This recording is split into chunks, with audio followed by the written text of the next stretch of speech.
Esta semana estuve pensando en una frase que escuché y que llamó mucho mi atención. Y la frase es: ¿por qué me trajiste al desierto? Y eso empezó a hacer que en mi mente reflexionara, obviamente, sobre el pueblo de Israel, que es lo primero que viene a tu cabeza. Y quiero hablarles acerca de eso, que a veces esa pregunta que es reveladora y que no está de más y que Dios la entiende, ¿por qué me trajiste al desierto?, tiene una respuesta. Y quizás no sea la que esperamos, pero tiene una respuesta. Así que yo le invito a que escuche atentamente lo que voy a compartirle en esta tarde. Primero, como siempre, escuche esto: cuán misericordioso puede ser nuestro Creador con sus criaturas, aun cuando parece que están al borde de la muerte y la destrucción. ¿Hasta qué punto puede dulcificar las circunstancias más amargas y darnos motivos para alabarlo, incluso desde celdas y calabozos? ¿Qué mesa había servido para mí en medio del desierto, donde al principio tan solo pensaba que iba a morir de hambre? Esto está tomado de la novela de Robinson Crusoe, del escritor inglés Daniel Defoe. El desierto. Hace tiempo platiqué con un indocumentado. Él me decía que él había intentado cruzar en varias ocasiones a los Estados Unidos por el desierto de Sonora hacia Arizona. Y dice que una vez se perdieron, el grupo con el que iban se perdieron en el desierto. Y me dice, teníamos 3 días. Y ¿sabes qué? Llega un momento en que lo único que quieres es que alguien te encuentre. Dice, el que sea, como le llaman ellos, la migra o quien sea, dice, pero ya estás tan desesperado que ya quieres que alguien te encuentre. Dice, finalmente sí, alguien nos halló. Dice, pero ya no teníamos agua, la situación se volvió muy complicada. Bueno, hermano, personas como ellos terminan en el desierto por una decisión muy personal. Y a veces nosotros, figuradamente, también terminamos en algún desierto, porque tomamos malas decisiones, porque en ocasiones, hermano, no siempre es Dios el que nos lleva al desierto. Fui yo a parar allí porque hice un mal negocio, porque tomé la ruta que no debería de tomar, y somos responsables directos de ellos. Pero yo quiero referirme exclusivamente a los tiempos en los que Dios literalmente nos introduce en el desierto. Así que, para hablar de esto, yo quiero tomar la historia del pueblo de Israel. Si tú lo recuerdas, cuando Israel sale de Egipto, lo hace de una manera gloriosa, de una manera poderosa, porque hubo grandes señales. Incluso dice la Escritura que cuando iban saliendo los israelitas de la tierra de Egipto, dice que despojaron de joyas y despojaron de ropas, telas preciosas, precisamente a ellos, a los egipcios. Así que ellos iban saliendo porque tenían una promesa. La promesa era que iban a llegar a una tierra de abundancia. La Biblia la presenta como una tierra que fluye leche y miel. Así que, hermanos, esto va a resultar en una lección importante para nosotros y en la que yo quiero que pongas mucha atención. Abre tu Biblia primero en Deuteronomio capítulo 8, por favor. Deuteronomio 8. Y vamos a leer el versículo número 2. Y te acordarás de todo el camino por donde te ha traído Jehová tu Dios estos 40 años en el desierto, para afligirte, para probarte, para saber lo que había en tu corazón, si habíais de guardar o no sus mandamientos. ¿Sabes, amado hermano? El desierto en nuestra vida siempre tiene un plan y tiene un propósito. No es un lugar que nos agrade, no es un momento que nos emocione, no es la petición de alguien. Es decir, Señor, llévame al desierto, te lo suplico. No es algo que nosotros queramos vivir.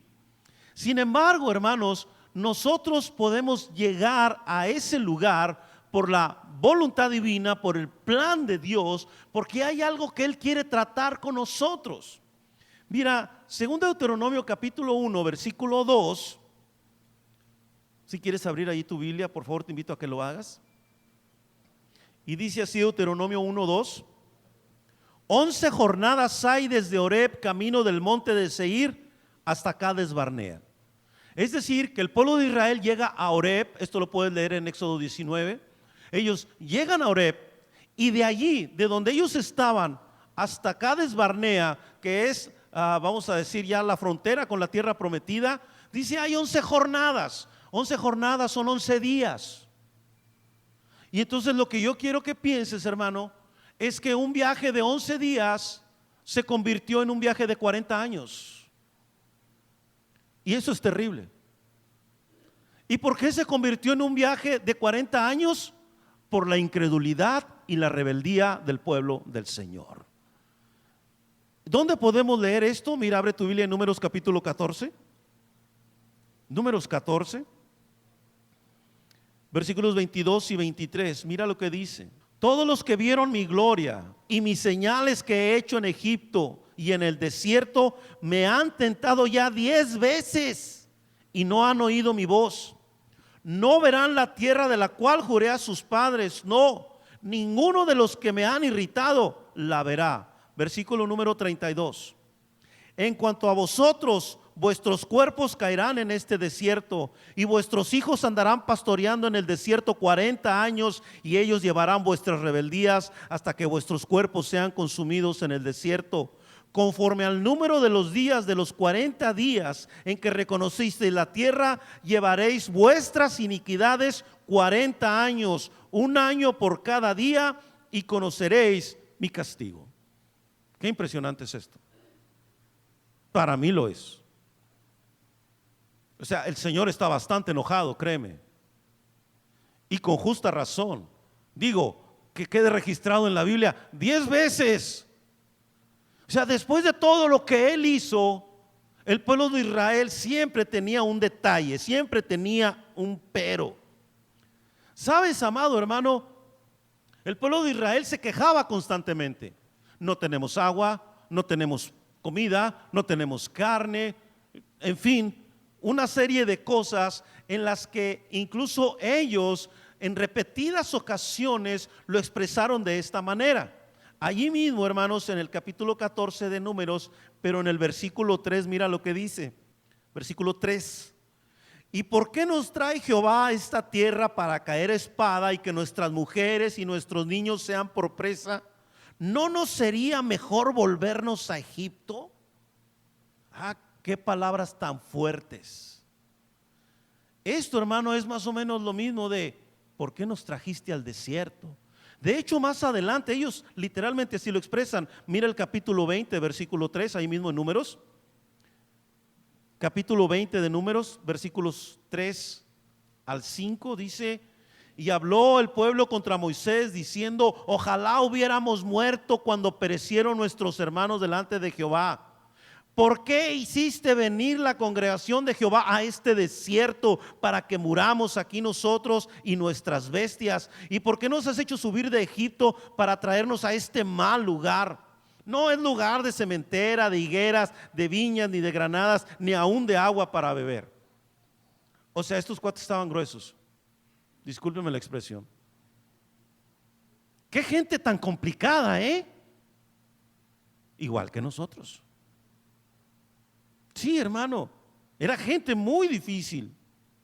Y entonces, hermano, cuando uno ve este tipo de cosas, incluso en Éxodo capítulo 16, en el versículo 3, está exactamente la misma queja, nomás que allí le agregan: nos acordamos de las ollas de carne. ¿Sí? ¿Tú cómo no? De las ollas de carne y de los ajos y no, o sea, la verdad, era gente complicada, muy complicada. Pero por esa razón, por cómo eran, el Señor los castiga por su rebeldía y por su incredulidad, como lo dice también la carta a los Hebreos. Pero ¿sabes qué, hermano? Él los lleva al desierto porque allí es donde va a tratar con ellos, porque ahí es donde tiene que quebrar lo que son, porque ahí es donde Él quiere confrontarlos con ellos mismos y que entiendan quiénes son en realidad, pero a la misma vez quiénes pueden llegar a ser en las manos del Señor. Sabes, amado hermano, así como el desierto no fue un accidente en la vida del pueblo del Señor, también en nosotros el desierto nunca es un accidente. Si lo notaste, si volvemos a Deuteronomio capítulo 8 en el versículo 2, esta es una recapitulación de todo lo que el pueblo del Señor ha vivido, una recapitulación de la ley.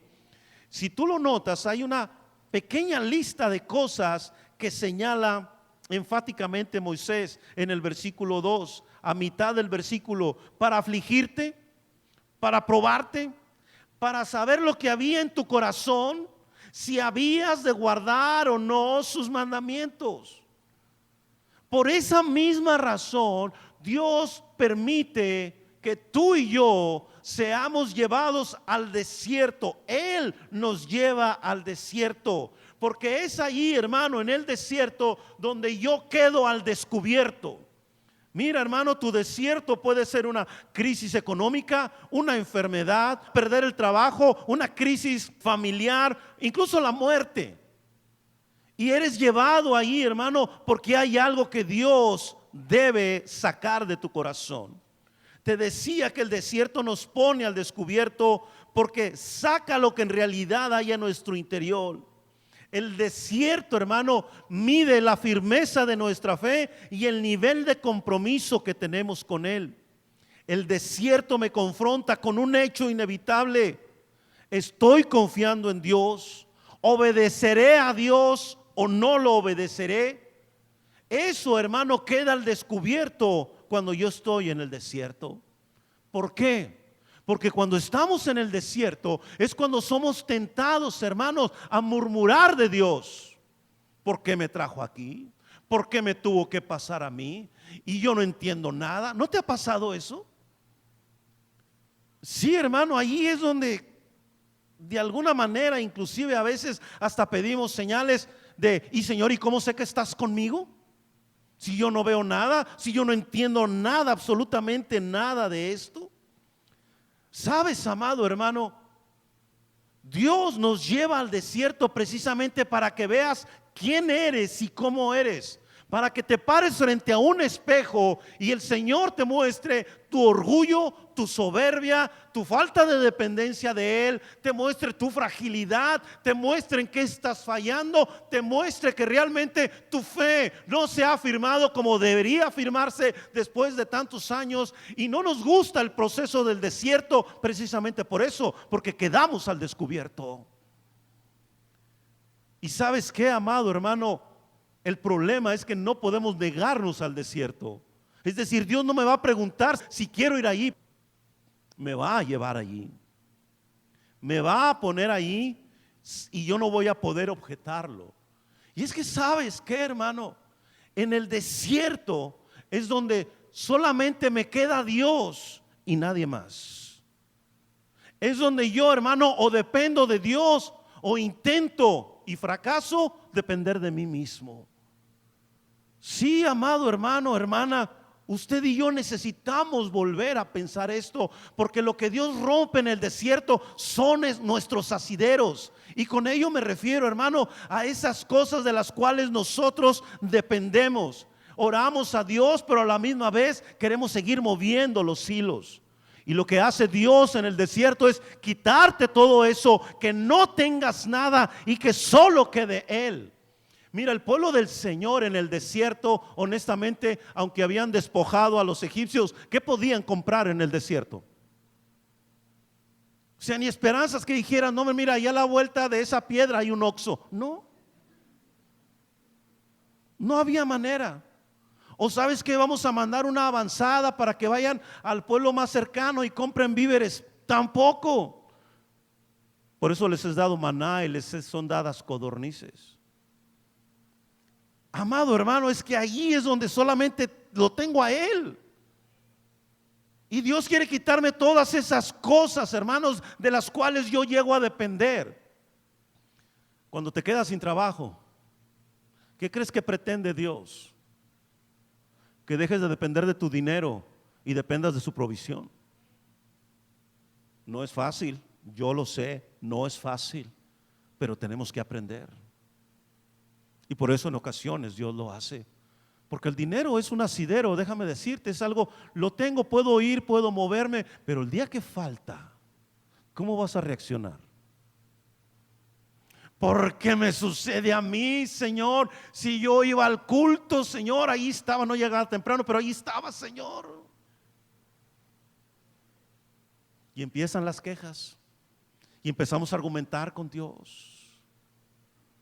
Te digo, hermano, que Dios va a llevarnos, tiene que llevarnos al desierto para romper todo eso, para quitarlo, porque ya basta, hermano, de que estemos dependiendo incluso hasta de nuestras capacidades, hasta de nuestras habilidades, y dependamos de lo que Dios puede hacer. No, hombre, mira, yo hablo con el compadre y te va a dar, y yo hablo con la escuela para que te pasen y tú puedas ingresar. Dios no quiere eso. Dios quiere ser exaltado en la confianza que nosotros tenemos en Él. Nada más. Pastor, pero es que yo siento que si no voy y digo, ese es nuestro problema. Ese es nuestro problema. No dependemos de Dios porque tenemos demasiadas cosas de qué tomarnos. Es que Dios provee, pastor. No, hombre. Esas cosas no las proveyó Dios. Esos son nuestros esfuerzos humanos. Pero créeme que cuando Dios te lleve a ese punto donde nada más te quede Él, vas a ver su gloria, vas a ver su poder, vas a ver la provisión que Él tiene para ti, vas a ver en dónde Él te puede colocar, en dónde Él te puede posicionar para que su nombre sea exaltado. Y en el desierto, hermano, allí es donde demostramos si vamos a obedecer a Dios o no. ¿Vas a obedecer? ¿O qué vas a hacer? Sí, lo dice ahí, no solo es para saber lo que había en tu corazón, pero sino también para saber si habías de guardar o no sus mandamientos. Créeme que cuando estás en el desierto puedes hacer dos cosas: obedecer y honrar su palabra, o rebelarte contra Él y reclamarle porque las cosas no te están saliendo bien. Puedes hacer esas dos cosas, pero una es la correcta solamente. Ya eso es a lo que la Biblia nos llama. Sí, hermano, porque es ahí también en el desierto donde cuando alguna gente está, dice, no, pues me iba mejor cuando no era cristiano, mejor me regreso al mundo. O sabes que me iba mejor cuando yo solucionaba las cosas porque yo puedo solucionarlas. Ese es otra vez nuestro gran problema, que tenemos tanta capacidad. Bueno, eso creemos. Mira, a mí me encantaba cuando yo podía ir al gimnasio, cuando era joven y bello. Bueno, lo bello todavía sigue, lo joven se ha ido a alguna parte, no sé a dónde. Si encuentran mi juventud por algún lado, me la regresan. Pero cuando yo era joven y bello y que iba al gimnasio, me encantaban los chavos que iban por primera vez. Porque los chavos que iban por primera vez iban por las pesas más grandes. Y yo nomás los veía y dije, no, intenta levantarla, papacito, para que veas. Y luego pues es que estás joven, ¿no? Entonces la agarraban y luego se iban con la que seguía para acá y tampoco, tenían que agarrar la más chiquita. Pues es que así es, ¿no? O sea, pero nosotros queremos ir inmediatamente a lo grande porque no nos gusta el proceso. Y Dios es un Dios de procesos, nos mete en un proceso para que podamos llegar a ser. Miren, ¿a poco no sería fabuloso, los muchachos, terminar la prepa, que ya fueras ingeniero y te dieran la presidencia de la empresa donde quieres trabajar? Que fueras el CEO. ¿No te gustaría así? Nomás saliendo de la prepa, tráiganse a ese chamaco porque él va a ser. No, tienes que pasar un proceso. El proceso de seguir estudiando, de tocar una puerta, etcétera. Creo que está comprendiendo lo que le estoy explicando. Tú y yo tenemos que pasar un proceso que se llama desierto. Nadie se escapa de él. Si yo te dijera en esta tarde que eres un orgulloso, ¿qué dirías? Uy, qué agresivo. ¿Dónde está el amor cristiano? Yo vine a escuchar una palabra de aliento, no que me dijeran orgulloso. ¿Se fija cómo nos rebelamos inmediatamente? O sea, nos sentimos agredidos. Pero ¿sabe por qué nos sentimos así? Pues porque somos orgullosos. Por eso. Claro, le puede sonar fuerte, pero así es. Y Dios va a tratar con eso. Mira, yo estoy convencido como pastor que un asunto que Dios trata con todos nosotros es el orgullo. Es un pecado favorito del género humano, el orgullo. Nos inflamos con demasiada facilidad, más que una tortilla recién hecha a mano por la abuela. Sí, hermano. Nos inflamos, nos sentimos como que mucho, cuando en realidad no hemos logrado gran cosa. Por eso nos lleva al desierto, porque se tiene que romper eso y otras cosas más. Hay una segunda cosa que sucede en el desierto. No solo nos pone al descubierto, no solo nos hace saber lo que había en nuestro corazón, y si realmente estamos dispuestos a obedecer a Dios, no lo podemos engañar. Él sabe si lo haremos o no, pero Él quiere que nosotros lo veamos. No nos vaya a suceder lo que a Pedro. Señor, aunque todos se escandalicen, yo no. ¿Y quién fue el primero que salió corriendo? Peter. Y ya no le vimos ni el polvo, ¿no? Y luego se arrepiente, obviamente. Pero hay una segunda cosa que quiero enseñarte allí mismo en Deuteronomio capítulo 8, versículo 3. Y te afligió y te hizo tener hambre y te sustentó con maná, comida que no conocías tú ni tus padres la habían conocido, para hacerte saber que no solo de pan vivirá el hombre, mas de todo lo que sale de la boca de Jehová vivirá el hombre. Es muy interesante que Moisés cite el momento en que el Señor da el maná, por lo que señala, porque dice te afligió, te hizo tener hambre, y luego dice y te sustentó. Te sustentó con algo que tú no conocías, el maná. De hecho, yo leí la idea en hebreo de maná es ¿qué es esto? Porque no sabían qué era. De hecho, se describe el maná en Éxodo 16:31, y dice que era como una hojuela que era dulce, ¿sí? De mucho más calidad que el cornflakes, créamelo, mucho más calidad. Y esto caía, si lo recuerdas, diariamente. Solamente había un día que no caía, había que guardar para el siguiente día, y era por las mañanas que esto caía, y créeme que era exageradamente nutritivo para ellos. Pero lo que quiero ir, hermanos, es que la forma en que está hablando Moisés es también muy reveladora en cuanto al propósito del maná. O sea, el maná no era solo para alimentarlos. Obviamente eso era lo que comían, sino que el maná, hermanos, tenía también este propósito, que ellos entendieran que había algo de origen divino, que era lo que realmente sus vidas, su espíritu también necesitaba. Es decir, para que sepas que no solo de pan vivirá el hombre, sino de toda palabra que sale de la boca de Dios. Es decir, que el maná es un tipo de la palabra de Dios, y lo que está diciendo es que toda persona que dice creer en Dios, que ha entregado su vida a Jesucristo, necesita la palabra de Dios. Y la necesita diariamente. Sin la palabra de Dios no somos nada. Por eso te lleva al desierto, por eso nos lleva al desierto, porque allí lo único que vas a escuchar es su voz, y lo que llegues a sentir será su presencia. Pero necesitas escucharle.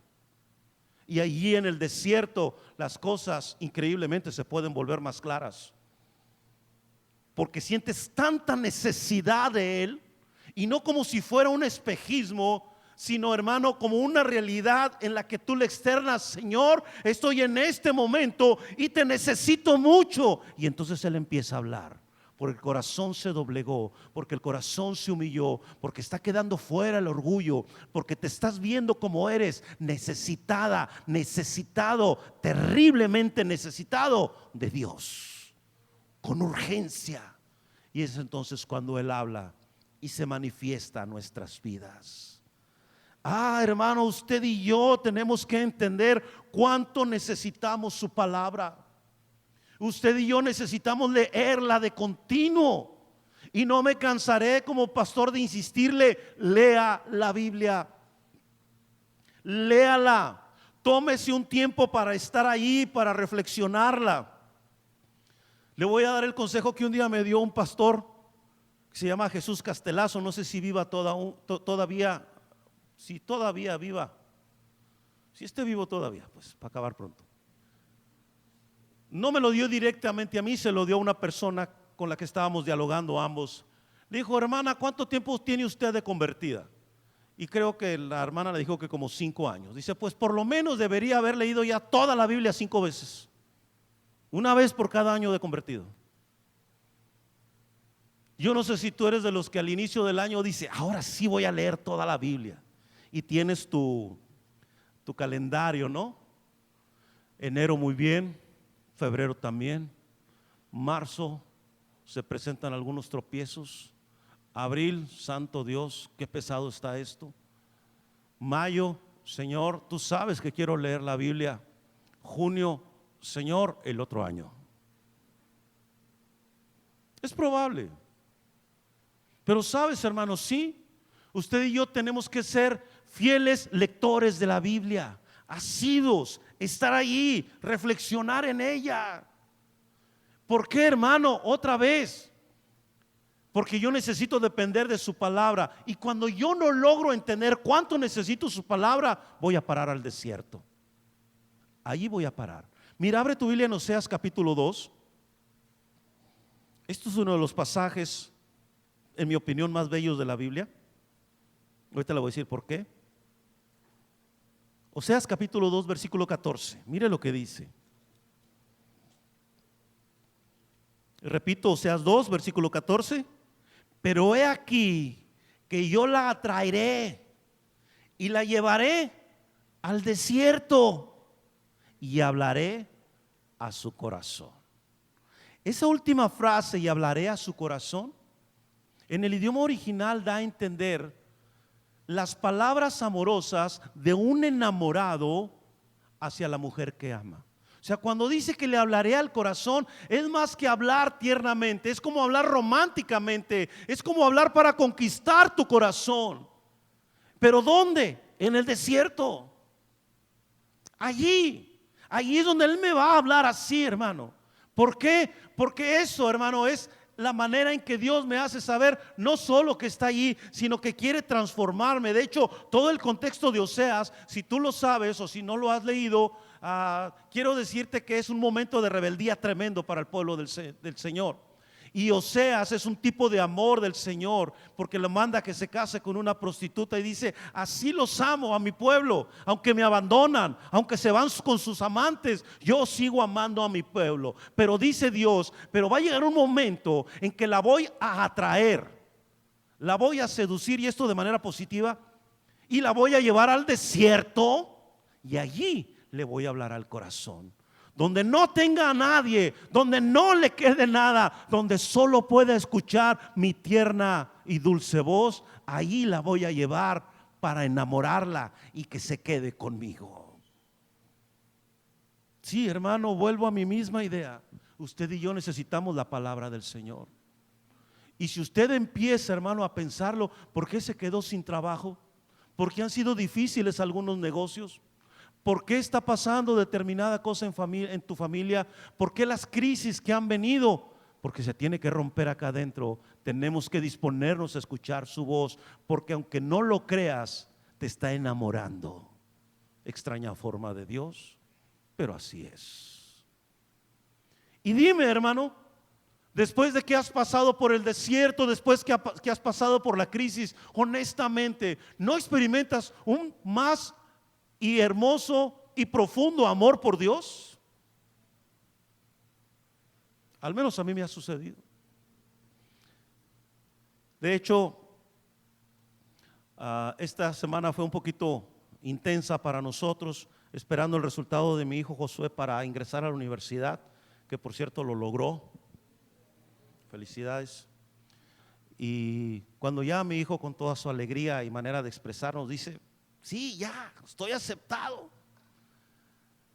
Empezamos a platicar mi esposa y yo le decía: cuántas cosas tienen sentido ahora, pero en el momento fue muy amargo.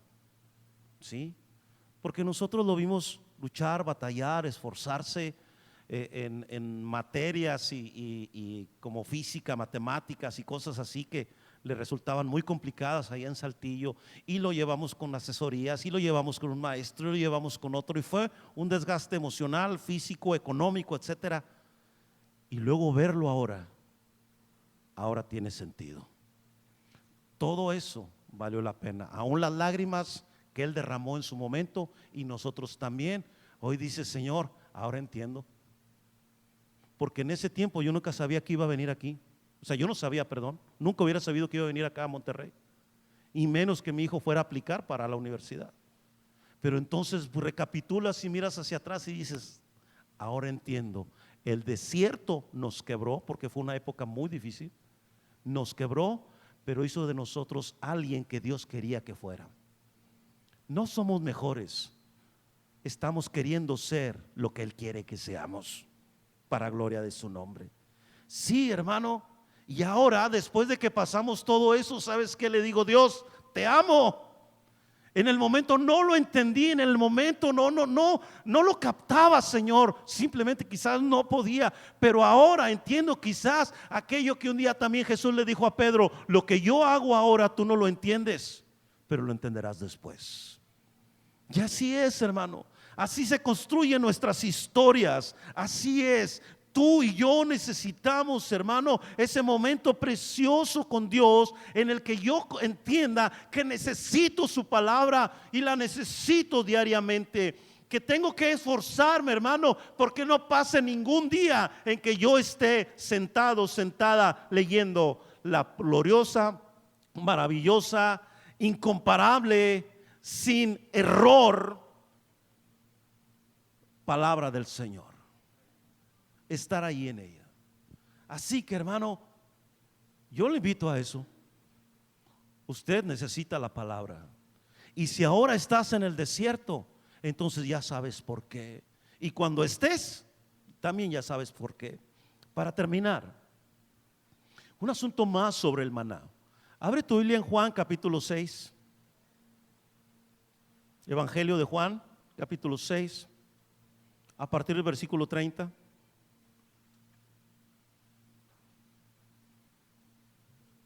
Dice así la palabra del Señor: le dijeron entonces: ¿qué señal pues haces tú para que veamos y te creamos? ¿Qué obra haces? Nuestros padres comieron el maná en el desierto, como está escrito: pan del cielo les dio a comer. Y Jesús les dijo: de cierto os digo, no os dio Moisés el pan del cielo, mas mi Padre os da el verdadero pan del cielo. Porque el pan de Dios es aquel que descendió del cielo y da vida al mundo. Le dijeron: Señor, danos siempre ese pan. Jesús les dijo: yo soy el pan de vida. El que a mí viene nunca tendrá hambre, y el que en mí cree no tendrá sed jamás. ¿Por qué eres llevado al desierto? Porque Jesús quiere ser todo para ti. Si Él es el pan de vida, si Él puede satisfacer tu hambre, como dice ahí: el que en mí cree no tendrá hambre, el que a mí viene no tendrá hambre, y el que en mí cree no tendrá sed. Entonces, hermano, Jesús es todo lo que necesitas. Y cuando digo, hermano, que Él quiere ser tu todo, significa precisamente eso: que tu corazón no esté gobernado por nadie más, que no esté gobernado obviamente por ti mismo, que no haya una persona ahí o personas ahí, que no haya cosas, que Dios sea todo para ti, que incluso si lo perdieras todo, lo siguieras teniendo todo, porque tienes a Jesús en tu corazón. Él quiere ser el todo para nosotros. Esos escritores románticos de canciones que hablan de que ella es todo para mí, o de que él es todo para mí, hablando del enamorado, de la enamorada. Y cuando uno era chavo, uno se emocionaba y decía: un día se lo voy a cantar a la chava con la que me case. Al final ni le cantas nada, pero en ese momento la piensas, ¿no? Así: no, un día se lo voy a cantar y voy a ir a su ventana. Creo que ya no se usan las serenatas, pero en ese había un tiempo, había muchachos, hay historias de gente que llevamos serenata en alguna ocasión, ¿verdad? Sus papás les pueden contar esas historias. No son leyendas urbanas, son reales, sí sucedieron. Y resulta entonces, hermanos, que Dios en mi corazón está buscando eso, ser todo para mí. Que no sea mera poesía, que sea una realidad, que sea más que cantarlo, que sea una experiencia diaria. Sabes que Él es todo para mí, por eso es el verdadero maná, por eso es el pan que da vida, por eso es el pan que satisface. Jesucristo quiere ser todo para ti, todo para mí. Jesucristo quiere ser todo para esta iglesia y que esta congregación encuentre en Él todo lo que su vida necesita. Y lo tenemos en Él y lo estamos encontrando en Él para gloria de su nombre. ¿Por qué me trajiste al desierto? Creo que ya tiene una explicación. Creo que ya tiene una respuesta. Reciba esta palabra, guárdela en su corazón y viva por ella. Es palabra del Señor. Tómela, hermano, haga la vida de su vida y siga reflexionando en esto que aprendió esta tarde. ¿Quiere ponerse de pie? Vamos a orar.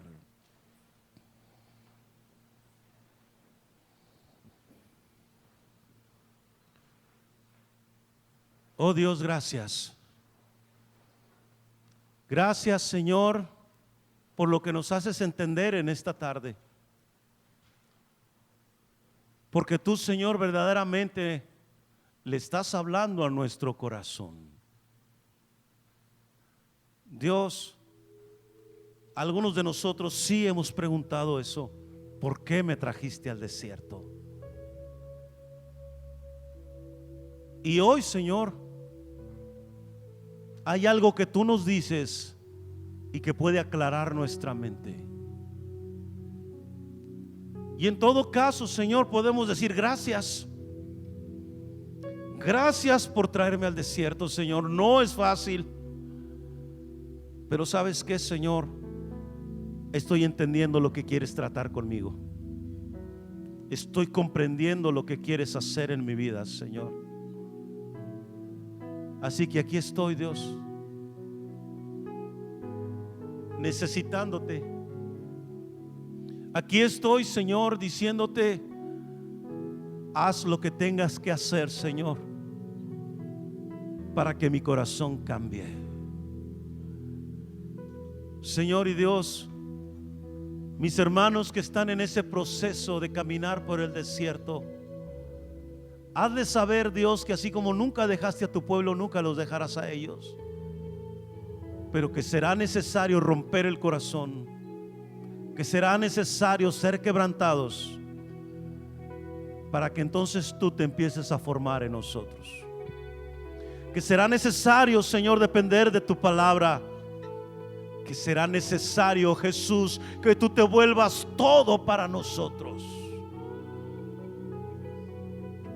Oh, Señor, ayúdanos.